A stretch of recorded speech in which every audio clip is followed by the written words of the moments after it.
Bom dia, Pai do Senhor. Vamos lá, né, para mais uma maldição.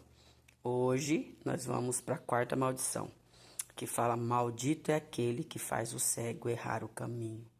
Meu Deus, eu acho essa maldição muito forte. Eu vejo isso por onde eu tenho andado, gente. Infelizmente, nós estamos vivendo numa geração de confusão religiosa, onde as pessoas estão confundindo Deus com grandes líderes, com grandes profetas, grandes pastores, estão confundindo Deus com denominações. Então, assim, eu tenho visto pessoas seguindo pessoas. Pra você ter ideia, gente, eu conheço relatório, eu conheço testemunho de pessoas que pregam o evangelho, que estão nos púlpitos direcionando pessoas, estão nos púlpitos, porque quem está na frente, eu não sei se vocês entendem assim, mas quem está na frente é um líder, né? Assim como foi levantado Moisés, Josué. Normalmente esse líder, ele tem que ter intimidade com Deus para ele indicar o caminho para quem estão seguindo ele. É assim que eu entendo, né? Eles estão direcionados para poder levar alguém. É como se fosse assim: Dirlane, você sabe onde fica o posto Cairu? Sei.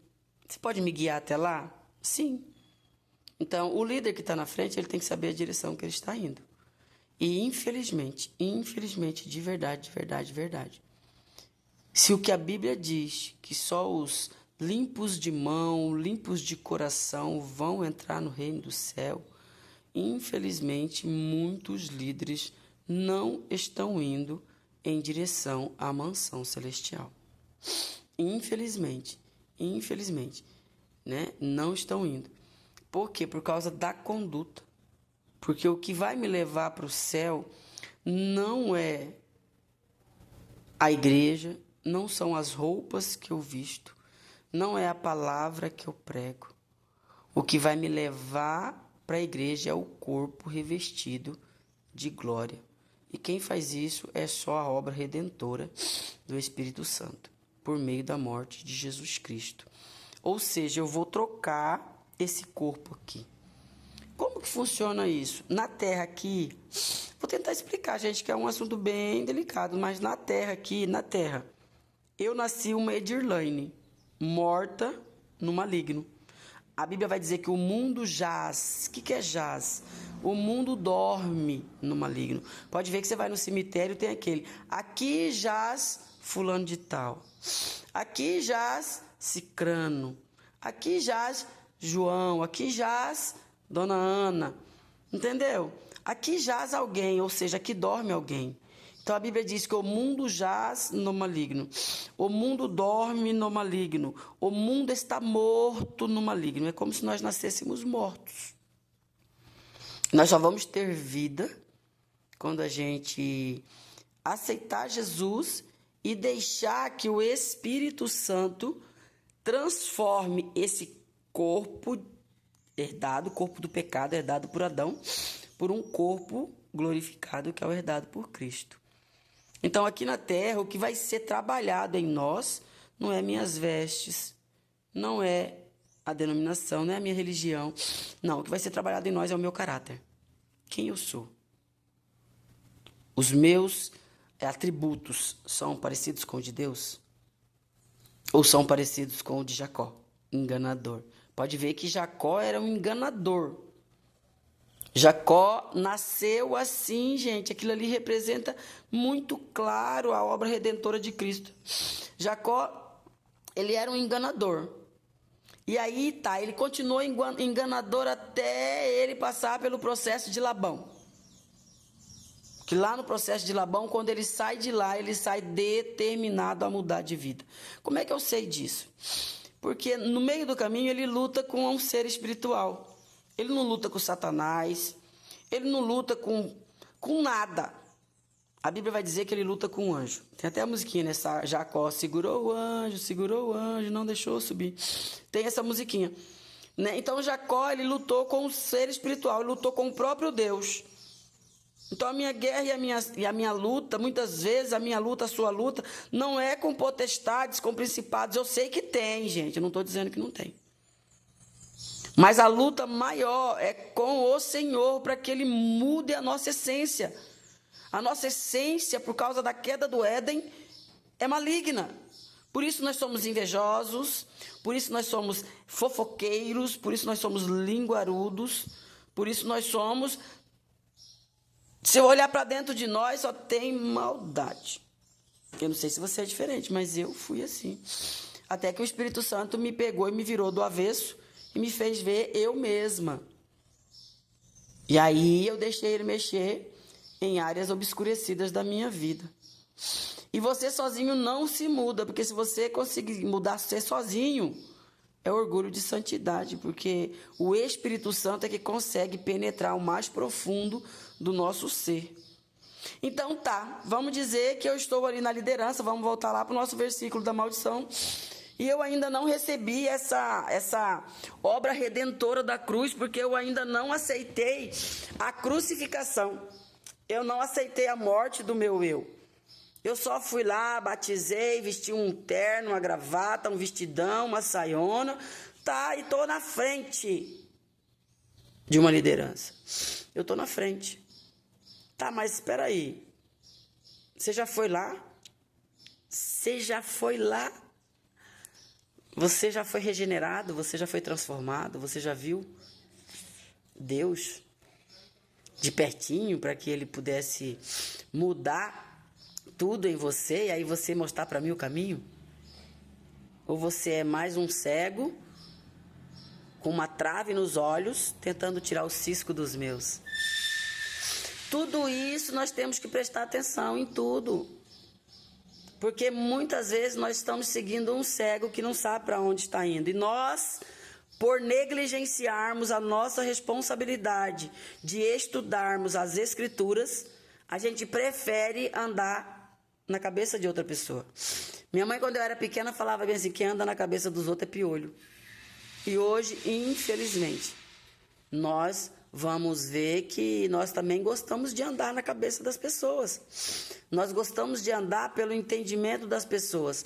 Nós gostamos de andar pela forma como as pessoas nos guiam. Nós gostamos de ser guiados por alguém. Nós gostamos de seguir as pessoas, brincar, né?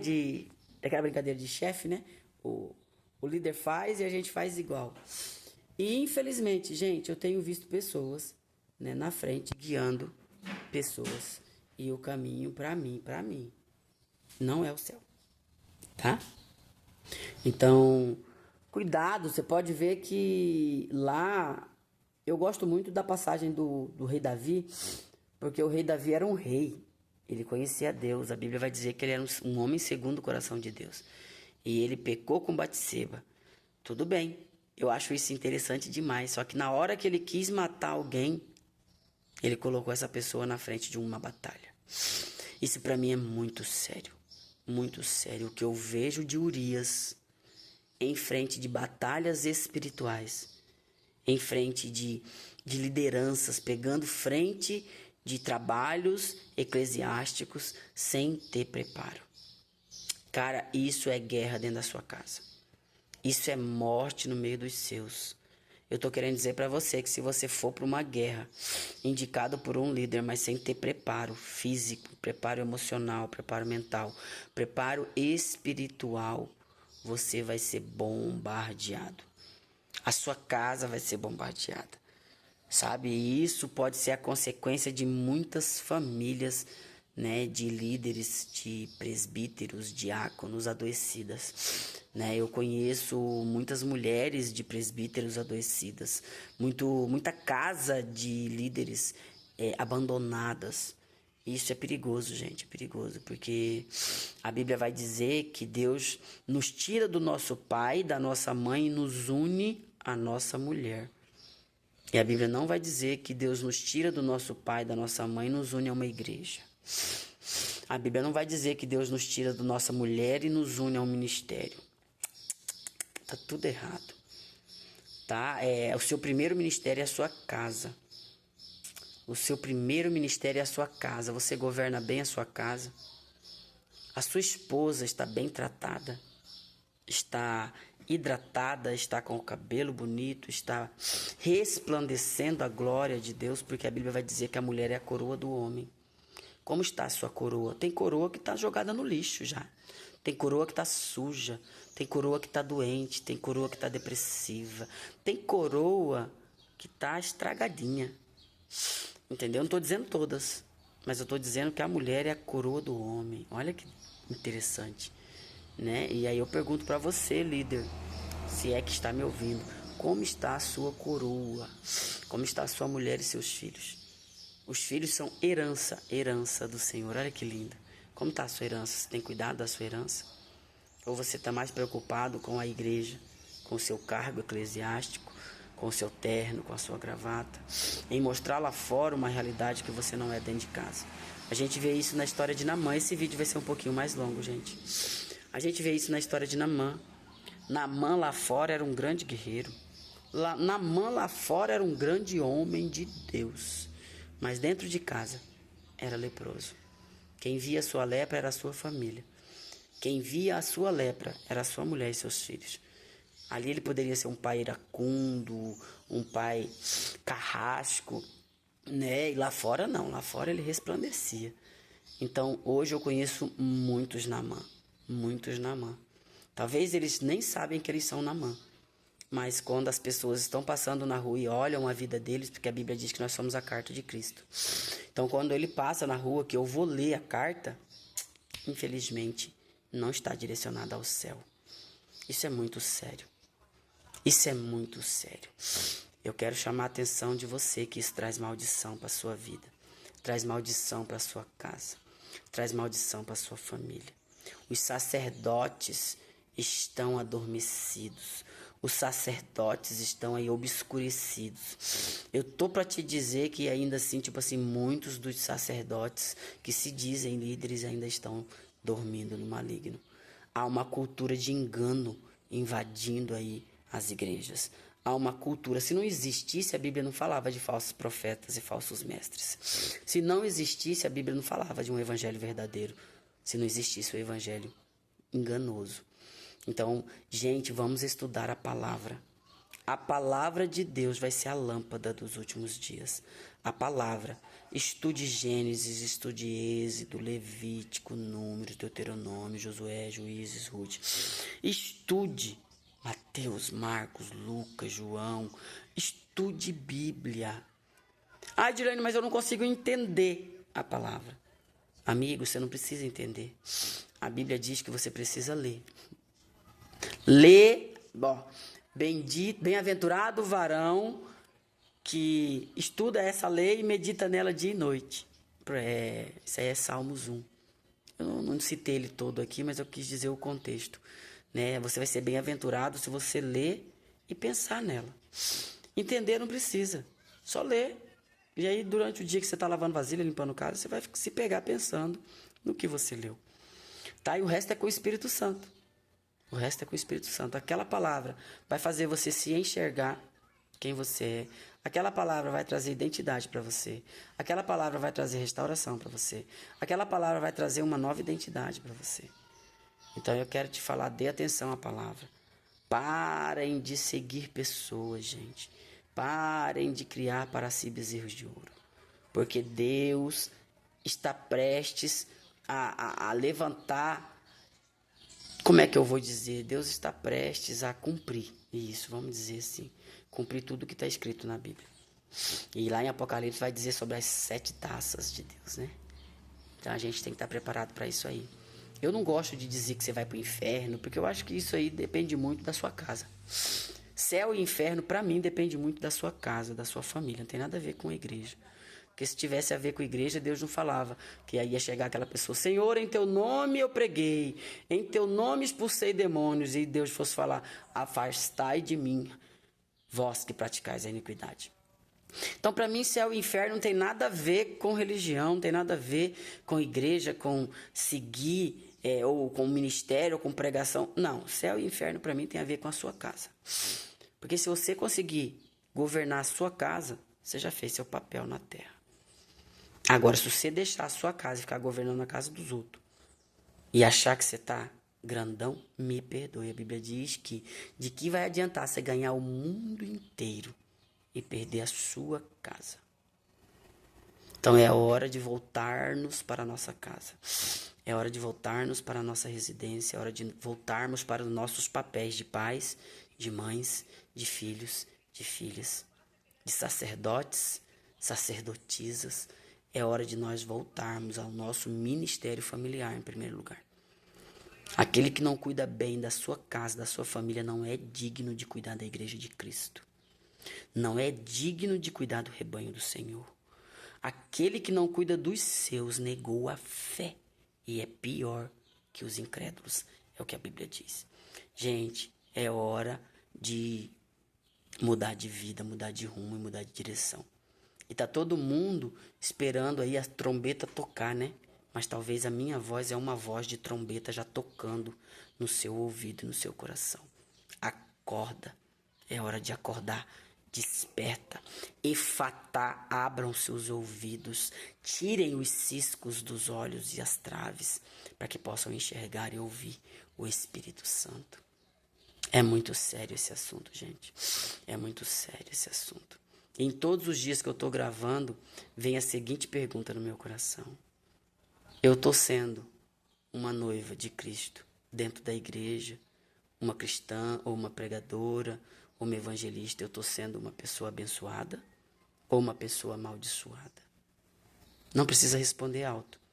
Mas se o seu coração respondeu que você está parecendo mais uma pessoa amaldiçoada do que abençoada, é melhor você ir para a oração e conversar com o seu Deus, com aquele que você chama de Pai, e entregar para Ele o seu ser e permitir que Ele crucifique o seu eu e que Ele transforme a sua vida. Porque nós viemos do céu e nós vamos voltar para o céu. Nós viemos do céu, gente. O céu é a nossa origem. O céu não é o nosso destino. Por isso que dentro de nós existe aquela pessoa que tem vontade de fazer o bem e existe aquela pessoa que tem vontade de fazer o mal.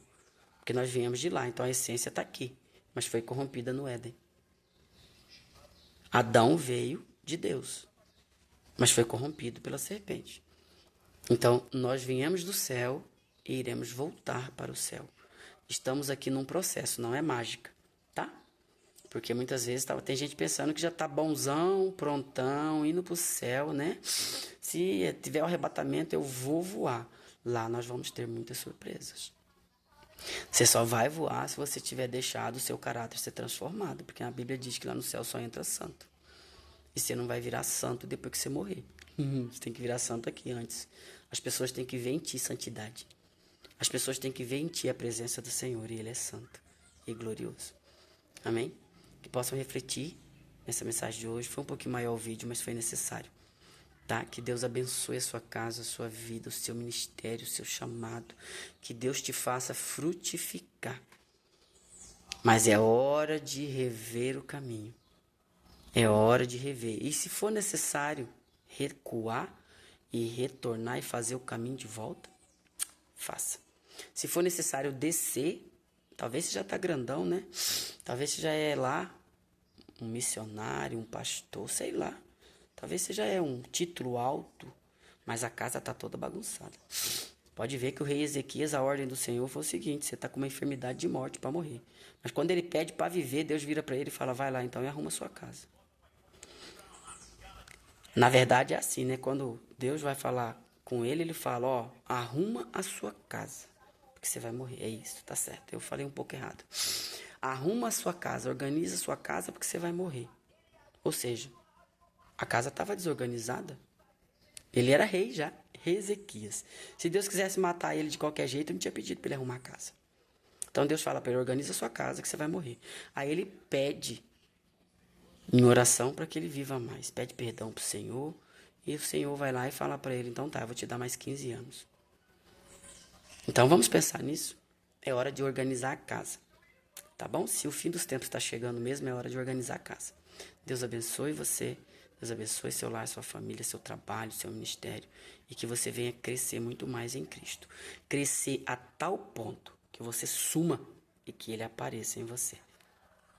Um grande beijo. Ficam com Deus e uma boa quarta-feira.